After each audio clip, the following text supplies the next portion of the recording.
আসসালামু আলাইকুম ওরহমতুল্লাহি ওয়াবারাকাতুহু।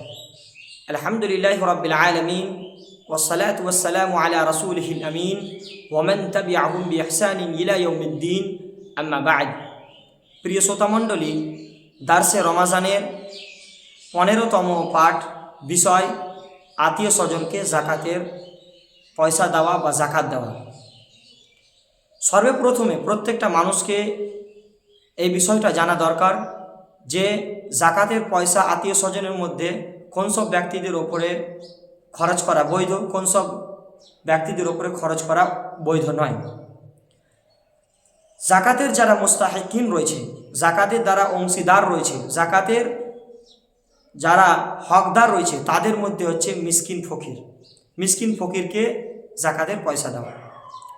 আর মিসকিন ফকির যদি আত্মীয় স্বজনের মধ্যে হয়, তাহলে সেই ব্যক্তিদেরকে জাকাতের পয়সা দিলে ডাবল নেকি পাওয়া যায়।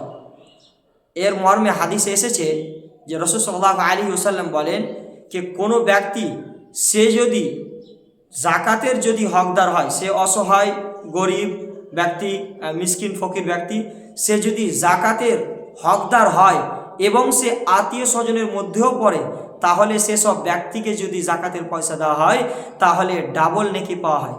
কি করে ডাবল নেকি পাওয়া হয়? প্রথমত হচ্ছে যে সে জাকাতের পয়সা দিল, এই ক্ষেত্রে সে প্রথম নেকি পাবে। আর দ্বিতীয় হচ্ছে যে সে আত্মীয় স্বজনের সঙ্গে সম্পর্ক বজায় রাখার কারণে, আত্মীয়তার সঙ্গে শিলা রাহমি করার কারণে সে আরেক ধরনের নেকি পাবে, তাহলে সে ডাবল নেকি পাবে। আত্মীয় স্বজনের মধ্যে যাদের উপরে জাকাত এর পয়সা দেওয়া বৈধ, এছাড়াও অনেক রয়েছে। তাদের মধ্যে ভাই হয়ে গেল, বোন হয়ে গেল, এদেরকে পয়সা এদের উপরে জাকাতের পয়সা দেওয়া বৈধ। এছাড়াও কাকা রয়েছে, চাচা যাকে আমরা বলি, কাকা রয়েছে, ফুফা রয়েছে, ফুফি রয়েছে, আবার মামারা রয়েছে, মামুরা রয়েছে, এদের ওপরে জাকাতের পয়সা ব্যয় করা বা খরচ করা বা তাদেরকে দেওয়া এটা বৈধ। কেননা এদের যেই ভরণ পোষণ, সেই ভরণ পোষণ কোনো মানুষের ওপরে ফরজ নয়, তাই এদেরকে দেওয়া বৈধ।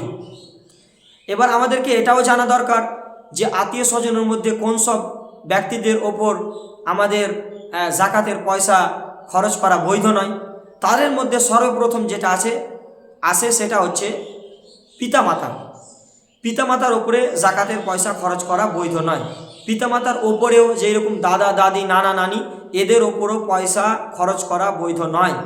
এই কারণে বৈধ নয় যে এদের দেখাশোনা করা বা এদের ওপরে পয়সা খরচ করা বা এদের ভরণ পোষণ করা একটা মানুষের ওপরে অপরিহার্য, একটা ফরজ একটা মানুষের ওপরে, তাই এদের ওপরে পয়সা খরচ করা, জাকাতের পয়সা খরচ করা বৈধ নয়।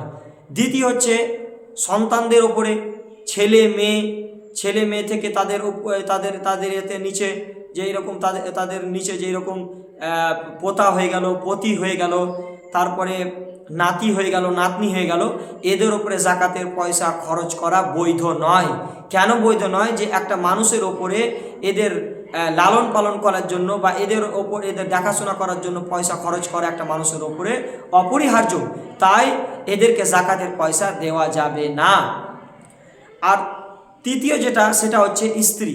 একজন স্বামী তার স্ত্রীকে জাকাতের পয়সা দিতে পারে না, এটা বৈধ নয়। কেননা একটা স্বামীর ওপরে একটা স্ত্রী দেখাশোনা করা, তার ভরণ পোষণ, এটা হচ্ছে একটা মানুষের ওপরে ফরজ, তাই সে যদি তার স্ত্রীকে দিতে চায় সে দিতে পারে না, এটা বৈধ নয়। কিন্তু স্বামী যদি অসহায় হয়, স্বামী যদি অভাবী হয়, তাহলে কিন্তু স্ত্রী স্বামীকে জাকাতের পয়সা দিতে পারে, কিন্তু স্বামী স্ত্রীকে দিতে পারবে না, স্ত্রী স্বামীকে দিতে পারবে। স্ত্রী যদি স্বামীকে দেয় তাহলে বৈধ, কিন্তু স্বামী যদি স্ত্রীকে দেয় সেটা বৈধ নয়।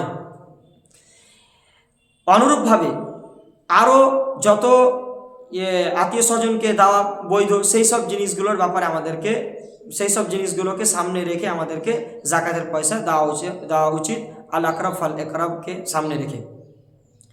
শুধু আজকের বিষয় সারমর্ম যেটা হচ্ছে সেটা হচ্ছে যে শুধু পিতামাতা, সন্তানের মধ্যে যেগুলো আরও রয়েছে, পিতামাতা ছাড়া দাদা দাদি আরও ইত্যাদি যারা রয়েছে, এদের এবং স্ত্রীকে দেওয়া জাকাতের পয়সা, এদের ছাড়া প্রত্যেকটা যে আত্মীয় স্বজন তাদেরকে জাকাতের পয়সা দেওয়া বৈধ। আর যখন আমরা জাকাতের পয়সা দিব তো এই জিনিসগুলোকে আমাদেরকে ধ্যান রাখা দরকার, খেয়াল রাখা দরকার যে আত্মীয় স্বজনকে জানে দিয়েই যেন আমরা স্টার্ট করি, কেননা এদেরকে দিলে আমরা ডাবল নেকি পাবো। আর আমরা সকলে জানে এটা চেষ্টা করি যে আত্মীয় স্বজন থেকেই যেন আমরা জাকাতের পয়সা যাদের জন্য বৈধ তাদেরকে দিয়েই যেন আমরা শুরু করতে পারি। শেষে আল্লাহ রাব্বুল আলামিনের কাছে দোয়া করি, আল্লাহ রাব্বুল আলামিন তুমি আমাদেরকে নেক আমল করার তৌফিক দান করো। আমিন। আসসালামু আলাইকুম ওয়া রাহমাতুল্লাহি ওয়া বারাকাতুহু।